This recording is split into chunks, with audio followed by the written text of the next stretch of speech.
Muy bien, vamos a dar inicio a lo que es el tema 2, que viene a ser parte de lo que es la integral definida. La integral definida siempre tiene su introducción porque vamos a trabajar con el origen. Si bien en esta clase no vamos a tener tiempo para la parte práctica, es decir, para hacer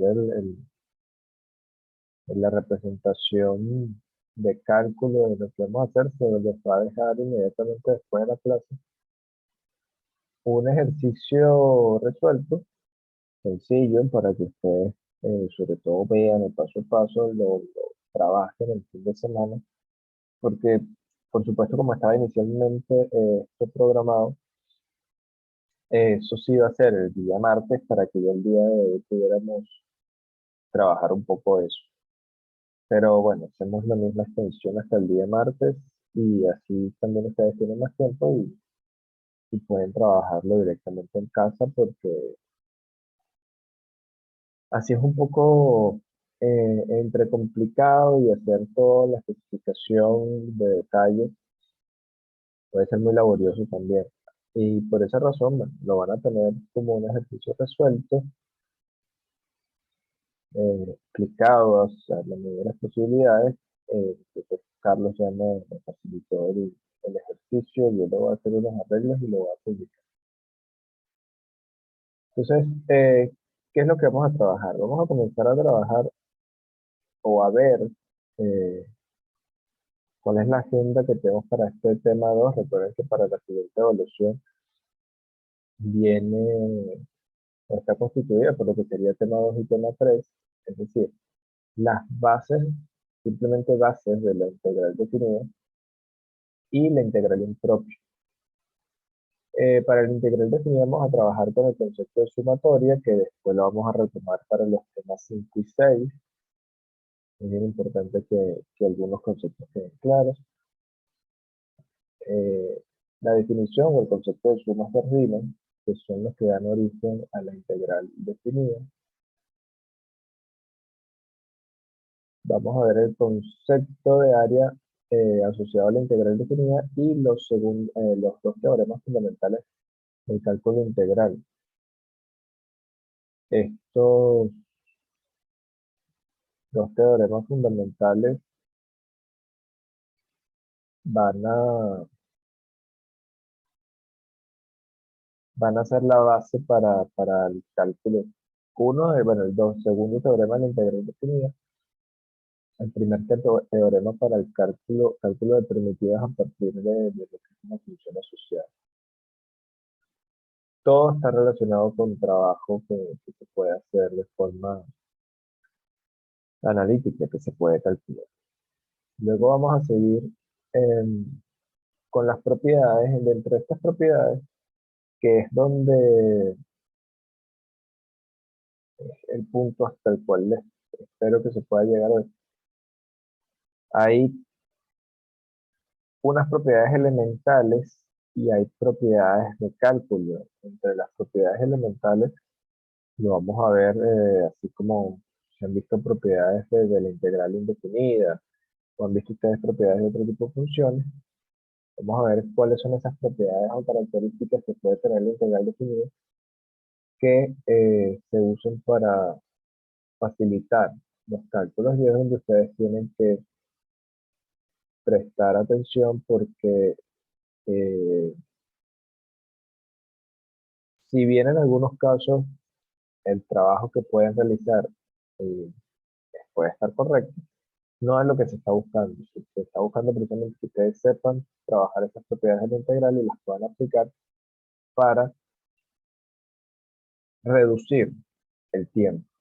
Recuerden que la base de esto no es solamente hacer una formación de la materia, sino que ustedes están haciendo una formación en una facultad de ingeniería y eso es lo que deben ir cosechando a lo largo de estas materias bases que los están formando ustedes. Posteriormente vamos a trabajar el valor absoluto, el cálculo de área, que también es un tema bien detallado. Y bueno, y por último, lo que sería el cambio de variable y la integración por partes. ¿Cómo vamos a vincular eso? Perdón, para finalmente trabajar el teorema de valor medio. Esa es la agenda en general completa que tenemos para este tema. Como hoy les dije, veremos si de manera no forzada podemos llegar a por lo menos lo que es la primera parte de las propiedades de la integral. ¿Sí? Así que bueno, vamos a comenzar de una vez con lo que es la parte de sumatoria. En general, sumatorias, eh, vamos a trabajarlo con una simbología particular. Proviene de la siguiente idea que dado n números reales, a sub 1, sub 2, a sub 3, puntos sucesivos a sub n, que se están sumando. La suma de estos números reales se puede indicar mediante una forma compacta, como les dije, dado por la letra griega sigma, mayúscula, y viene representado como la sumatoria. Voy a hacerle el seguimiento aquí a la lectura. Esto sería la sumatoria desde i igual 1 hasta n de los términos a sub i. Estos términos a sub i pueden tener muchísimas formas y este término sub i también puede tener alguna, o le vamos a dar posteriormente una relación con los cálculos en los polinomios, que es lo más común de trabajar. Es importante destacar, por supuesto, que si estamos haciendo la relación de esta suma de términos de números reales con este número, vamos a decir que lo que se compacta es precisamente que la sumatoria es igual a 1 sobre n elevado a sub i, quiere decir la suma de a sub 1, sub 2, a sub 3 hasta a sub n. Esas fórmulas y esos elementos compactos que vamos a ver posteriormente nos facilita tener que hacer esto. Es decir, si yo quiero sumar los primeros 10 números consecutivos o los primeros 10 números pares o los primeros 10 números impares, esta fórmula que puedo encontrar y que ustedes seguramente para el tema 5 van a tener que hallar porque van a tener que desarrollar esa sumatoria y van a tener que encontrar cuál es la semejanza, cómo puedo agrupar esos términos. Facilita eso porque solo lo voy a hacer prácticamente en un solo paso. Hay cosas importantes con respecto a esto. El índice de esa sumatoria puede comenzar en cualquier entero positivo, es decir, puedo comenzarlo desde 1 hasta el número que yo necesite. Es decir, si no quiero calcular los primeros 10, quiero calcular los últimos 10, también lo puedo hacer. Es decir, de una lista que yo tenga. Eh, pero siempre lo más importante es que el entero positivo, ojo con esto, estamos hablando de enteros positivos siempre, debe ser mayor al que inicio. Es decir, si aquí comienzo en igual 1, aquí termino en cualquier número mayor que 1. Si aquí comienzo en i igual 10, voy a comenzar en cualquier número eh, superior a 10. ¿Sí? Esos son términos o propiedades generales que ustedes pueden encontrarse con esto. Ahora, si bien yo no las menciono acá, como todo elemento, la sumatoria tiene un par de propiedades muy sencillas. Las propiedades simplemente son las propiedades de la suma y las propiedades de la constante. Es decir, si yo tengo una sumatoria de eh, dos elementos, yo puedo separar la suma algebraica, por supuesto, estamos hablando, o si yo tengo una constante que esté multiplicando este término, la constante puede salir de la sumatoria y solamente trabajar con la sumatoria. Ahora, para el cálculo o más que el cálculo, sino para establecer una herramienta útil para calcular las sumas, sobre todo de potencias, tenemos una serie de 4 en general sumatorias, que bueno, anteriormente eran un dolor de cabeza porque ustedes se las tenían que aprender, y Bueno, o sea, nosotros los profesores buscábamos una manera mnemotécnica de que se aprendieran esas sumatorias para que el momento que le tuvieran que aplicar no tuvieran ese fallo. Ahora digamos que no tienen esa limitación. Entonces, vamos a presentar rápidamente cuáles son esas fórmulas sumatorias para y cuadrado y cubo y a la 4. Dice que rápidamente lo que se decía, n por n más 1 entre 2 se repite en estos tres términos. La de i al cubo era trabajar con la de i elevada al cuadrado. Ojo, no i el término, sino lo que le da la fórmula elevada al cuadrado. Y fíjense que este n es igual a este número que tengo por acá, que me da el límite superior de la sumatoria. Y eso es lo que nosotros íbamos a trabajar con, sabiendo el número de particiones en ese elemento, íbamos a hacer ese cambio. Y la más larga y más complicada iba a ser la de i a la 4, sobre todo por el signo S-1 al final que se iba a generar. Hay una fórmula de sumatoria que no se presenta aquí, que es la de el, el término en la potencia de la cero, vamos a llamarlo de esa forma, que simplemente es n, es muy clásica y la tienen por ahí siempre para poderla trabajar. Y bueno, la de la potencia de la cero, que sería la sumatoria de 1, que sería igual a n. Es decir, si yo tengo sumatoria de, no tengo el coeficiente y tengo una sumatoria de igual a 1 hasta n, pues ese término lo que me va a dar es precisamente n, porque es el último término de eso. Eso es lo único que yo voy a necesitar en esa en particular. De resto, todas las tienen ahí, es una sustitución que se va a aplicar, por supuesto, para el cálculo aproximado de áreas a través de los sumas. ¿Okay? Ahora bien, ¿qué es lo que vamos a hacer nosotros con todo esto? Y ya hablando de sumas de Riemann en varias ocasiones, ¿a qué se viene este concepto? Fíjense, como lo pueden leer, las sumas se llaman sumas de Riemann a las sumas que aproximan el cálculo de un área comprendida en el gráfico de y igual a f de x y el eje OX. Es decir, es una introducción que se hace para el cálculo de área. Vamos a usar estas sumatorias, estas particiones que hemos visto previamente, y vamos a hacer ese cálculo aproximado. Por supuesto, esto de sumas de Riemann es porque está así en honor como se hizo el teorema de Pitágoras y muchos otros elementos que se han trabajado en el cálculo. Esto se hace en honor al matemático George Riemann. Y lo que hizo fue demostrar que pasando al límite, a través de estas sumatorias que nosotros vamos a trabajar, se puede encontrar ese valor exacto. Y es lo que nosotros posteriormente vamos a ver como la integral definida. Es decir, inicialmente vamos a ver cómo haciendo una partición, cuando n tiene un número muy grande, lo cual por supuesto nosotros no vamos a trabajar, sino vamos a hacer particiones aproximadas y ver cómo hay un error, por supuesto, en el área que podemos encontrar a través de las sumatorias con el área real, bien sea asociada a fórmulas de área que ya conocemos, o con fórmulas o con la integral.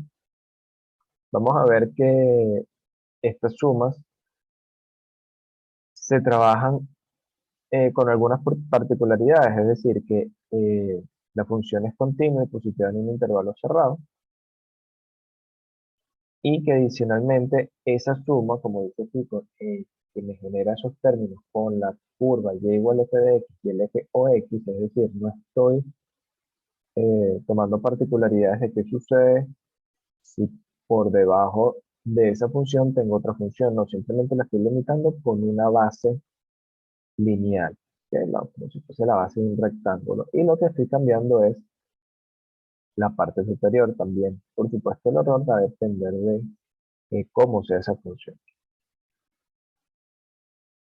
¿Dónde se presenta el trabajo de Riemann para pasar o hacer ese paso al límite? en que al aplicar el concepto de sumatoria se estaba dando cuenta que si bien calculaba un área, a veces encontraba resultados fuera de lo normal, es decir, encontraba resultados negativos o cero, lo cual no puede pasar en el cálculo del área. A diferencia de, ustedes lo van a ver, lo que puede suceder cuando ustedes lo hacen a través de la suma de redes. Encontramos áreas negativas, lo cual no tiene sentido. Encontraban áreas que daban cero, lo cual tampoco tiene sentido. Y a partir de ahí se genera ese paso al límite cuando n tiende a infinito, es decir, hacer esas particiones cada vez más pequeñas para que el error tienda a cero y de esa manera poder trabajar. ¿Ok?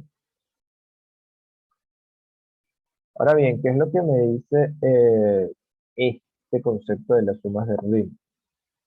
Muy sencillo. Fíjense.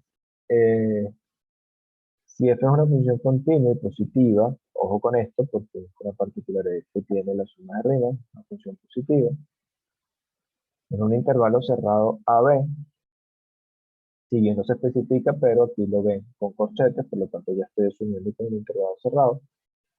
El área comprendida entre el gráfico de y el eje de x y el eje de las abscisas o el eje de OX, como lo vimos, en este intervalo pues, se puede aproximar usando una fórmula de área de un rectángulo. De base b menos a, que es lo que me está dando la limitación de esa función donde la voy a trabajar, y de altura h igual a f de x asterisco. ¿Qué es lo que decimos con f de x asterisco? Que vamos a tomar cualquier punto dentro de la función, lo vamos a evaluar y esa va a ser nuestra altura. Dentro, por supuesto, del intervalo AB. Y eso nos va a dar un área aproximada. Es un inicio a lo que es el cálculo de área. ¿Qué quiere decir esto? Que si nosotros graficamos cualquier función dentro de nuestro sistema de coordenadas, fíjense que la función f de x puede tener cualquier forma, cualquier función que conozca. Yo voy a delimitar esa función continua dentro de un intervalo AB. Y esto que está acá es lo que sería el área que voy a calcular. O sería el área real, ¿cierto? De lo que yo quiero calcular. Ahora, Riemann lo que me dice es, toma un valor x asterisco, es decir, cualquier valor dentro de este intervalo. Vamos a tomar tres valores inicialmente. Voy a tomar el valor máximo que puede tener aquí. Y voy a llamar a este primer x asterisco.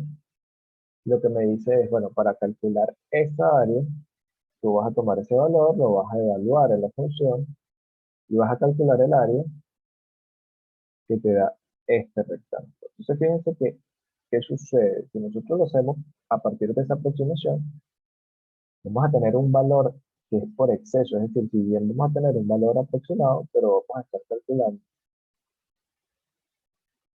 vamos a obtener todo este término adicional de área que en verdad no existe dentro del área que yo estoy calculando, que es la que está en morado, en verde, perdón.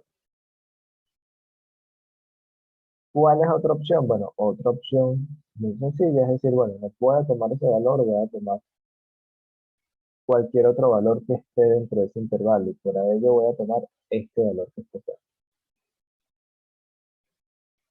Vamos a llamarlo a x sub 2 asterisco. Tomándolo de esta forma, nuevamente me dice, vas a calcular el área haciendo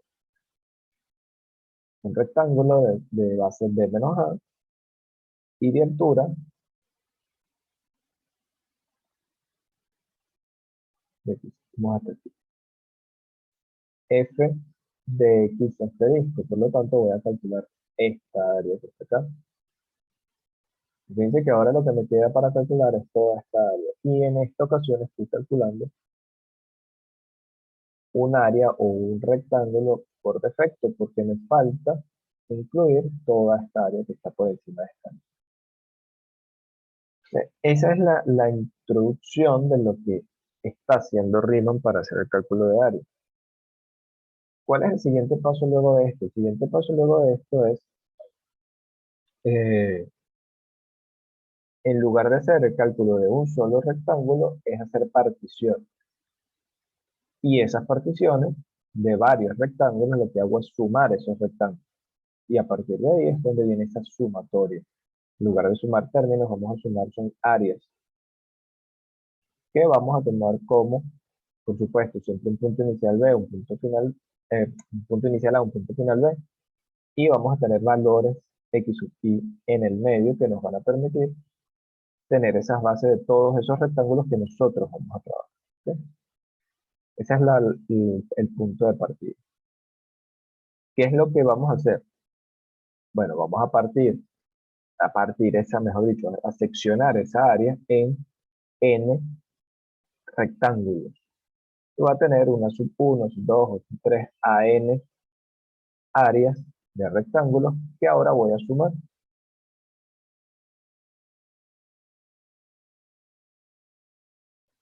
Al sumar, eh, o al pensar en que yo puedo aproximar esa área bajo la curva ahora con una suma de rectángulos, lo que voy a hacer es mejorar esa partición, porque lo que voy a tomar en exceso por algún rectángulo lo voy a ajustar por defecto con otro y el error lo voy a reducir considerablemente. En muchas ocasiones,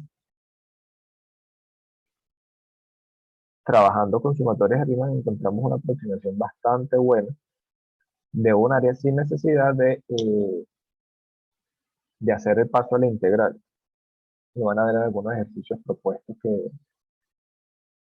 que tenemos por ahí. Entonces, fíjense, si esa sub i es el área del triángulo i, es decir, tengo n rectángulos y voy a ir sumando,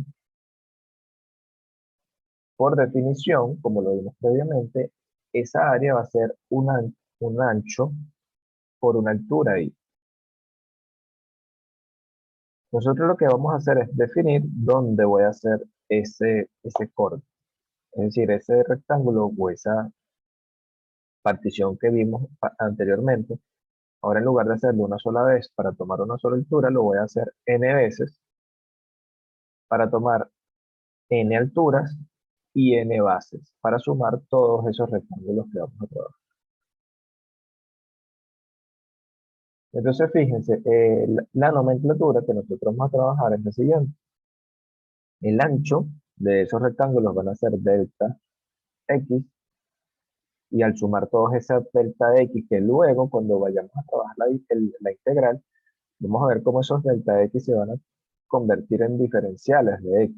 Este es el paso que se hace.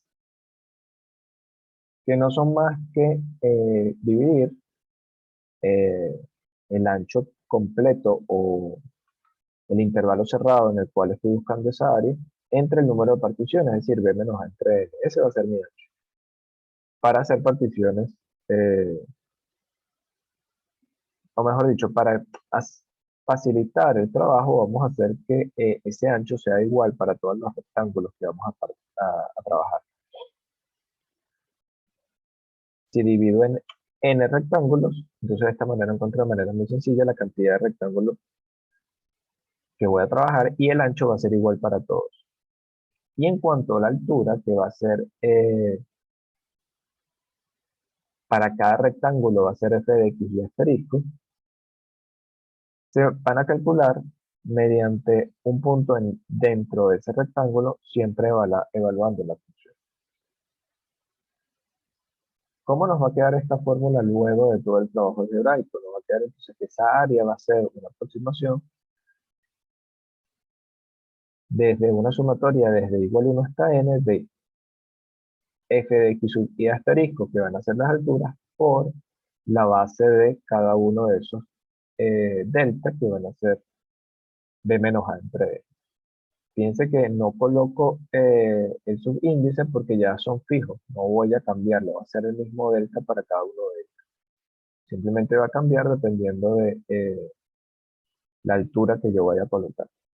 Y esta es la primera aproximación que nosotros vamos a tener para un área. Ahora,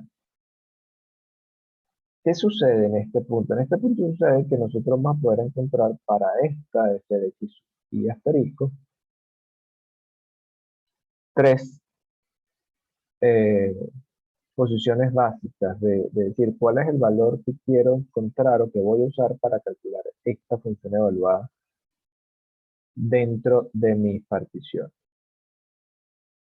Y para ello, vamos a ver las formas bases, es decir, podemos trabajar el extremo izquierdo, el extremo derecho o el punto medio de esa base. ¿Qué quiere decir esto?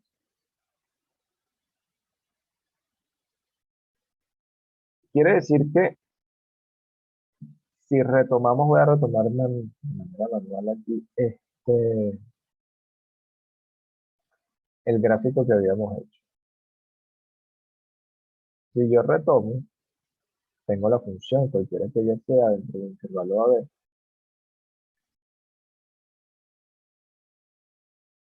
Vamos a cambiarle los colores aquí para poder identificar. Tenemos nuestro eje coordenado, tenemos nuestra función cualquiera, tenemos A y B. Y ahora voy a particionar uno en cuatro rectángulos que voy a sumar. Fíjense, suponiendo que todos estos rectángulos tienen la misma base, es decir, el mismo ancho de base, voy a sumar todos estos rectángulos, los cuatro rectángulos, y estos cuatro rectángulos al sumarlos me van a dar una mejor aproximación de la que había hecho inicialmente tomando un solo rectángulo. ¿Qué es lo que nos dice este preámbulo aquí? Que yo puedo tomar como la función que voy a evaluar, es decir, a esta altura puedo tomar el extremo izquierdo, el extremo derecho o el punto medio de cada una de estas particiones. Siempre que tome uno voy a tomar el mismo para todos. Entonces fíjense, si tomo el extremo izquierdo, yo debo ir, es decir, mi altura va a estar dada por esto. Si tomo el extremo derecho, la altura va a estar dada por esto. Fíjense que en un caso la tengo por exceso, en otro caso la voy a tener por defecto considerablemente para esta función. Simplemente una visión general de lo que quiero construir. Y si lo tomo el punto medio, pues voy a tener un segmento por defecto, un segmento por exceso, que posiblemente para algunos casos puede que sea la mejor aproximación, puesto que voy equiparando un poco esos rectángulos que estoy trabajando.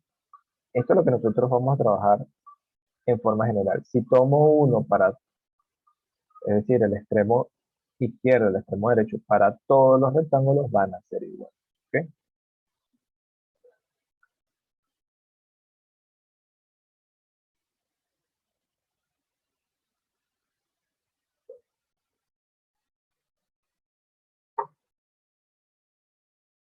Ok. Ahora, para hacer una mejor aproximación, lo ideal es tener la mayor cantidad de rectángulos posibles. Para ello n no es necesario que tienda a infinito y por eso es una primera aproximación. Ya cuando n tiende a infinito ya estamos calculando el área como tal a través de la suma de primas, llevando ese término al límite y calculando la integral definida. Eh, con una cantidad de puntos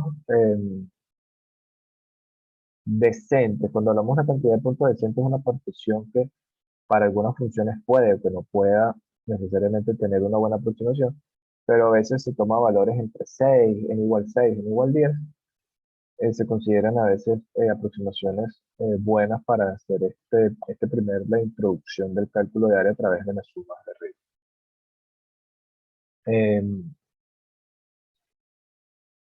Ahora bien, ¿qué es lo que nos queda? Fíjense, tomando el extremo izquierdo, es decir, haciendo x sub y asterisco, lo que vamos a hacer es siempre, fíjense que para todos los casos va a partir del extremo A porque ese va a ser la base de lo que voy a trabajar. Acuérdense que siempre hago desde A hasta B un intervalo cerrado. Entonces va a ser más y menos 1 por el delta x, que ese delta x recuerden que es igual para todos los casos. Si tomo el extremo derecho, simplemente A más I por delta X, es decir, I va con ese que es el número donde estoy.